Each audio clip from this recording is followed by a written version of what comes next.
Influence ಈ generation ಬಹಳ ಹಾಳು ಮಾಡ್ತಾರೋ ಅಂತ ಒಂದು ಪದ ಇವರಾನ. ಇಂಟರ್ನೆಟ್ ಅಲ್ಲಿ ಯಾರು ಯಾವ್ದಕ್ಕೋಸ್ಕರ ಮಾಡ್ತಿದ್ದಾರೆ ಈ ವಿಷಯ ಅಂತ ತಿಳ್ಕೊಳ್ಳದೆ ಅದನ್ನ ನಾನು ಮಾಡ್ತೀನಿ ಹಾಗೆ ಮಾಡ್ತೀನಿ ಅಂತ ಹೇಳಿ ಹಠ ಮಾಡುವಂತ ಹೆಣ್ಮಕ್ಳು ನೋಡಿದಾಗ ಅದರಲ್ಲಿ ಏನಂತ ವಿಶೇಷ ಇದೆ ಅಂತ ನಮಗೂ ಗೊತ್ತಾಗ್ಲಿಲ್ಲ. ತಿನ್ನೋ ಊಟದಿಂದ ಹಿಡಿದು ಹಾಕೊಳ್ಳೋ ಬಟ್ಟೆ, ಯೂಸ್ ಮಾಡೋ ಟಾಯ್ಲೆಟ್ ವರ್ಗುನು ವೆಸ್ಟರ್ನ್ ಕಲ್ಚರೇ ಬೇಕು ಅಂತ ಹಠ ಮಾಡೋ ಹೆಣ್ಮಕ್ಳು ಅದೇ ಮುಂದಿನ ಒಂದು ಸ್ಟ್ಯಾಂಡರ್ಡ್ ಆಫ್ ಲೈಫ್ ಅಂತ ಅನ್ಕೊಳ್ತಿರೋದಕ್ಕೂ ಮದುವೆ ಅಂತ ಬಂದಾಗ ಸಂಪ್ರದಾಯಬದ್ಧವಾಗಿ ಹಿಂದಿನ ಕಾಲದಂಗೆ ಆಡಂಬರವಾಗಿ ಮಾಡಬೇಕು ಅಂತ ಅನ್ಕೋತಾರೆ.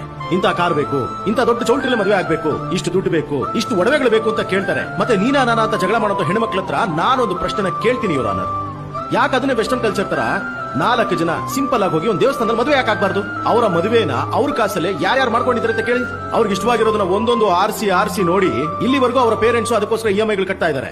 ಒಂದೊಂದು ರೂಪಾಯಿನೂ ನನ್ನ ಕೇಳಿನೇ ಖರ್ಚು ಮಾಡಬೇಕು ಅನ್ನೋದು ಅವ್ರ ಧೀಮಂತನ ಆದ್ರೆ ಕಷ್ಟಪಟ್ಟು ಬೆವರು ಸುರಿಸಿ ಸಂಪಾದಿಸಿರುವಂತ ದುಡ್ಡನ್ನ ಕುಟುಂಬ, ಹೆಂಡತಿ, ದುಡ್ಡು, ಕಾಸು, ಓದು, ವಿದ್ಯಾಭ್ಯಾಸ, ಮಾತ್ರೆ ಖರ್ಚು ಎಲ್ಲದಕ್ಕೂ ಖರ್ಚು ಮಾಡಿರ್ತಾರೆ. ತನಗೋಸ್ಕರ ₹1 ಸರಿಯಾಗಿ ಖರ್ಚು ಮಾಡ್ಕೊಳ್ತಿರೋ ಒಬ್ಬ ಗಂಡು ಕೂಡ ಅಮಾಯಕನೇ ತಾನೆ ಮೇಡಮ್.